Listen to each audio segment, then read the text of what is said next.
自分でできることは自分でやろうと思って生きてきました。自分の欠点を塞ぐ方法と同じで、気になったことはひたすら調べる。一人で手を動かして情報を集めてきました。それでも思ったようには変わりませんでした。だから次はサービスを探してサービスにお金を払いました。全部合わせて200万円以上は使ったと思います。それでも変わりませんでした。お金を払えば誰かが変えてくれる気がしていた。今日はその話をします。なんでそこまでして情報を集め続けていたのか。過去の私は情報があれば変われると思っていました。無料でいろいろと調べても、有料の商材を買っても、根っこにあったのは同じ考えです。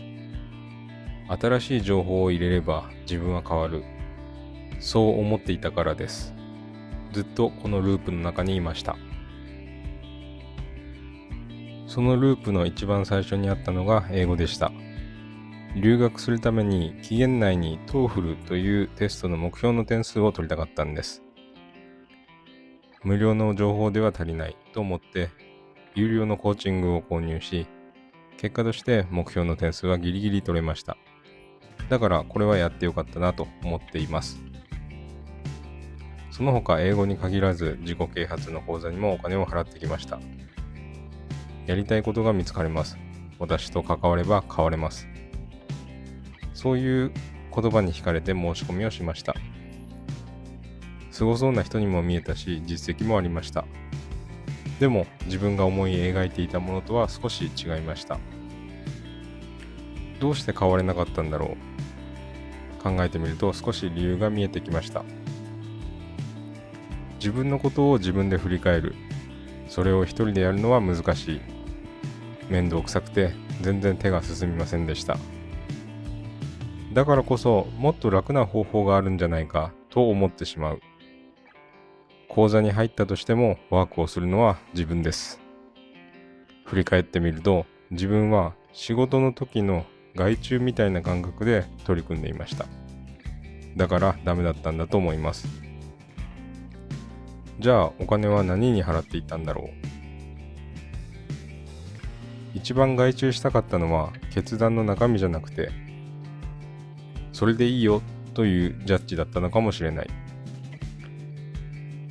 最近受けたコーチングでも自分が選んだ道は合っているのかと誰かに保証してほしい気持ちがありました。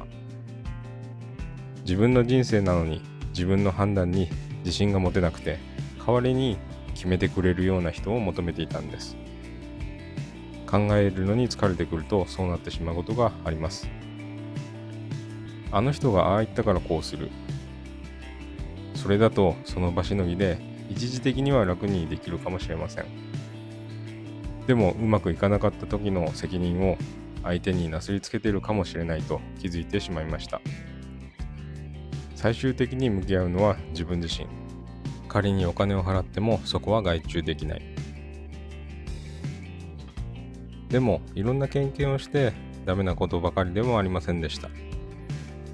最近受けたコーチングで一番大事だなと思ったのは、自分より少し前を進んでいる人に話を聞いてもらうこと。同じ経験をしているという安心感の上でその人の考えを聞けたこと。情報のためでも判断を肩代わりしてもらうためのものでもありません。安心できる場所で一緒に内側を探っていって向き合ってくれること。多分価値はそこにあったんだと思います。英語の時は外に指標があるからそれで良かったのかもしれません。でも自分の内側は正解がないというか人それぞれ違います。だから外に答えを求めるのがまず違ったんです。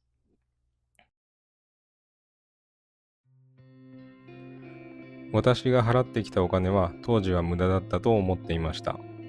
正直もったいなかったなぁという気持ちも間違いなくあります。でもそれがあったからこそ今その価値にようやく気づけたような気がしています。いろいろ経験したからこそ諦めがついたというか、ようやく納得しました。結局やるのも決めるのも自分でしかない。ただ自分の内側に潜っていくのは今でも大変です。気を抜くともっと楽な方法があるんじゃないかと思ってしまう自分もまだいます。